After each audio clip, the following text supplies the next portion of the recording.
There's this strange moment that shows up every now and then when you realize you don't quite know where you are anymore. Not physically, internally. It doesn't arrive with drama. There's no collapse, no big mistake, no clear turning point. It shows up quietly in the middle of a normal day, while answering a message, while walking somewhere familiar, while doing something you've done 100 times before, and suddenly wondering why you're doing it at all. And the confusing part is, nothing is obviously wrong. Your life is moving, you're functioning, you're showing up, but direction feels blurry. I've been thinking about that feeling a lot, that sense of being lost without being broken. It's not panic, it's not even sadness really, it's more like a low-grade mental fog, the kind that doesn't stop you from living, but quietly drains clarity from everything you touch. We don't talk about this version of being lost very often. We only recognize the dramatic kind. The breakdowns, the failures, the moments where something clearly goes wrong. But most people don't get lost like that. Most people get lost slowly, little by little, while doing reasonable things, while making sensible choices, while telling themselves they'll figure it out later. When we're younger, direction feels simpler, not because we knew more, but because we needed less certainty to move. You liked something, so you did it. You were curious, so you followed it. You didn't need a 5-year plan to justify effort, but over time that changes. We start needing outcomes before action, proof before commitment, certainty before movement. And life doesn't really work that way. So what happens is this. You keep going, but you stop checking in.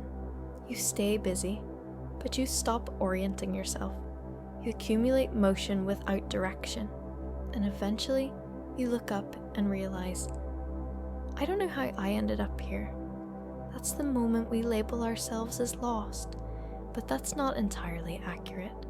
Being lost isn't the absence of effort, it's the absence of alignment.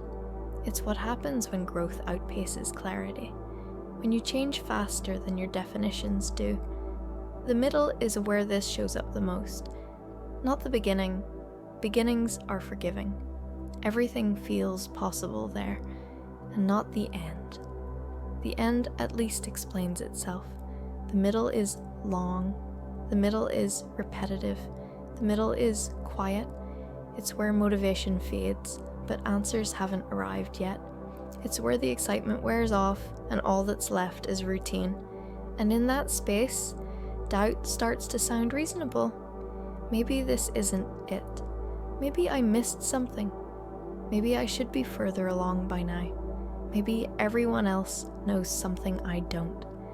But here's the part that matters. Feeling lost is not a personal failure. It's a developmental phase. It means your old map no longer fits who you are, and you haven't drawn the new one yet.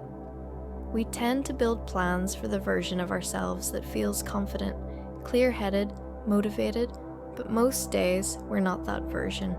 Most days we're tired, slightly behind, mentally noisy, and when direction depends on feeling inspired, everything starts to feel optional. That's when lostness deepens, not because you stopped caring, but because nothing feels anchored anymore. Structure gets a bad reputation. It sounds rigid, uncreative, restrictive, but structure is often what brings relief. It reduces decision fatigue. It gives your energy somewhere to land. Clarity doesn't limit freedom. It prevents drift. When you name what matters clearly, concretely, you don't eliminate uncertainty. You just stop carrying all of it at once. And then there's the uncomfortable truth most of us avoid. We often stay lost longer than necessary because being lost protects us from choosing. Choosing creates responsibility.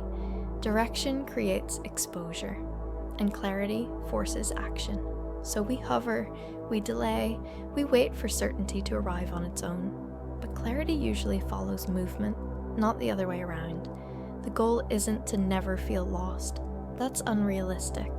The goal is to recognize lostness as a signal, not a verdict, a sign that it's time to pause, to redefine, to adjust the structure, not abandon the path, because every meaningful life includes multiple seasons of not knowing. That doesn't mean you're behind. It means you're growing into something your old identity can't fully explain yet. You don't need a dramatic reset. You don't need to reinvent everything. You need one honest definition. One small, slightly uncomfortable step.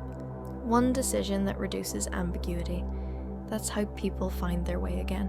Not all at once, not perfectly, but steadily, and that's enough.